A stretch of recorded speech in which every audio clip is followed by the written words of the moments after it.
Ladies and gentlemen, today, let's get into what lawmakers are proposing to be the second stimulus package. You have probably heard legislators refer to it as CARES 2. House Speaker Nancy Pelosi refers to the bill as the Heroes Bill. Mrs. Pelosi has recently been advocating for regular payments to Americans. The Congresswoman recently told MSNBC, and I quote, "We may have to think in terms of some different ways to put money in people's pockets. Others have suggested a minimum income for a guaranteed income for people. Is that worthy of attention now? Perhaps so." Democrat Congressmen Ro Khanna and Tim Ryan want the federal government to pay Americans $2,000 a month until the unemployment rates drop to where it was before the pandemic. Another plan would put $2,000 a month in Americans' pockets until the crisis ends, followed by a $1,000 monthly payment for 1 year thereafter. Both Republicans and moderate Democrats are frowning on this idea because of the gargantuan cost of this move. They basically don't want to pile on more debt. CARES 2 will cost almost $2 trillion.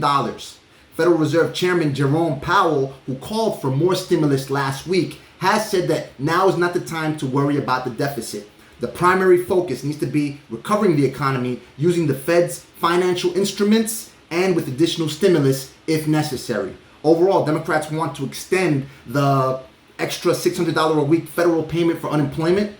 They want to fund bonuses in the form of hazard pay for essential workers at grocery stores and healthcare facilities like nurses and doctors. Early last month, we saw a proposal for this Heroes Fund that would cover a $25,000 pay raise for these frontline workers, and they definitely deserve it. Another way that lawmakers are trying to get more stimulus money to your pockets is by helping you pay for your rent. Democrat Senator Sherrod Brown tweeted that he's going to introduce a new bill this week to give families cash to pay rent. Congressman Denny Heck and Congresswoman Maxine Waters, both Democrats, introduced the bill in the House of Representatives already. Senator Brown's tweets read, and I quote, "My bill, the Emergency Rental Assistance and Rental Market Stabilization Act, keeps families and individuals stably housed with emergency rental assistance. The last thing we want during a public health crisis is people being forced out of their homes and onto the streets." Basically, Senator Brown is proposing that the federal government spend $100 billion to give grants to people with the lowest incomes so they can pay their rent. Eligible Americans will also be able to use the funds to pay for rent for up to 2 years.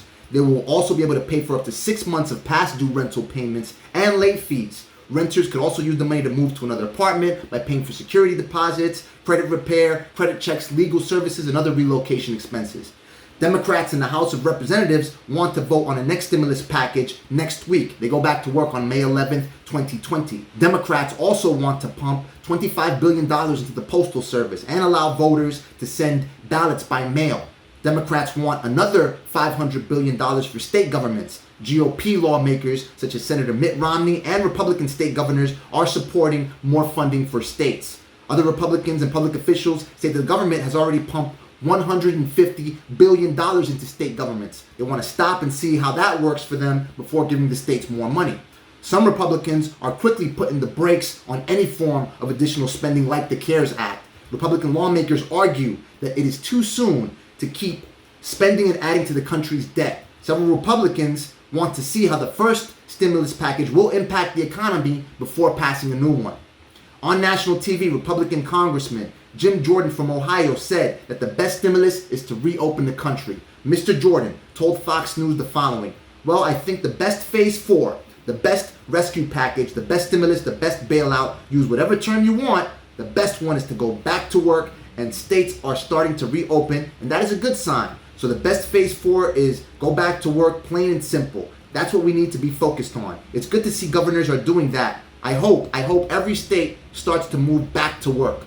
Follow the guidelines and protocols and the processes that are in place, but let's get back to work and get this economy up and running and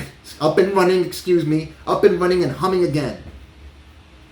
Senate Majority Leader Mitch McConnell has repeatedly said that he mainly wants to pass relief legislation that protects employers from lawsuits resulting from opening up businesses. Basically, he wants to ensure that you as an employee can't sue your boss if you contract the virus after going back to work.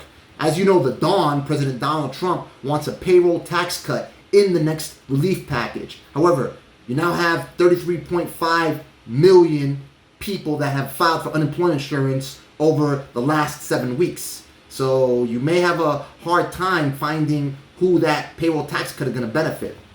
Mrs. Pelosi said she's not going for a payroll tax cut. She said that her caucus isn't going for a payroll tax cut. Even Republicans don't like the idea. Republican Senator Bill Cassidy from Louisiana told CNN, and I quote, "That's not the way I would tend to go. If you're not working, it's not going to benefit you. And I am very concerned about the shortfalls in the Medicare and Social Security trust funds. So for those two reasons, I would probably say no." A sign of good news is that prominent public officials are calling for more stimulus money. Federal Reserve Vice Chairman Rich Clarida told CNBC this week that the country is going to need more stimulus. Mr. Clarida said that the Federal Reserve will use all of its resources to keep markets thriving. Nonetheless, he stressed the need for fiscal policy through more stimulus funding. Mr. Clarida told CNBC, and I quote, "The CARES Act was absolutely essential because, the Fed has lending authority, but not spending authority. So what we can do is we can lend money to companies that are solvent with the expectation that they'll be paid back, but we can't transfer income to households and firms. And obviously the CARES Act, through paycheck protection and unemployment benefits and other provisions, was very, very, very important to the economy, and it may well be the case, depending on how the economy evolves, that more policy support will be needed from the Fed and possibly also fiscal policy. Just depends on how this evolves." The Fed opened up at least 9 lending facilities so banks would be comfortable opening up credit for businesses and households. They dropped interest rates to 0 to try to keep credit flowing in the economy. The White House is also sticking to its guns, sticking to the same messaging that they already paid out trillions of dollars. So now they want to step back and evaluate how this money will impact the economy. Both Treasury Secretary Steve Mnuchin and Chief National Economic Advisor Larry Kudlow are both pushing for this pause on more spending. Unfortunately for us stimulus fiends, the president recently has said several times that he feels the same way. So I hate to be the bearer of bad news. Don't kill the messenger. I just have to tell you things how they are, people. The truth, non-smoking activist style. But it appears that only a group of Democrats are primarily supporting direct economic impact payments like the stimulus checks that we got during the first stimulus package. Plus, the president and Congress have drawn a line on payroll tax cuts. So it just looks like to me that all these politicians are just working together to stall and hold off as long as possible on passing legislation to release more stimulus funding until you get bored of being broke and go back to work. So let me know what you think. Go ahead and leave your comments in the comment section below. Like the video if you like it. Subscribe if you want to stay on top of all the recent developments of the existing stimulus package and the new one that lawmakers are proposing. Talk soon.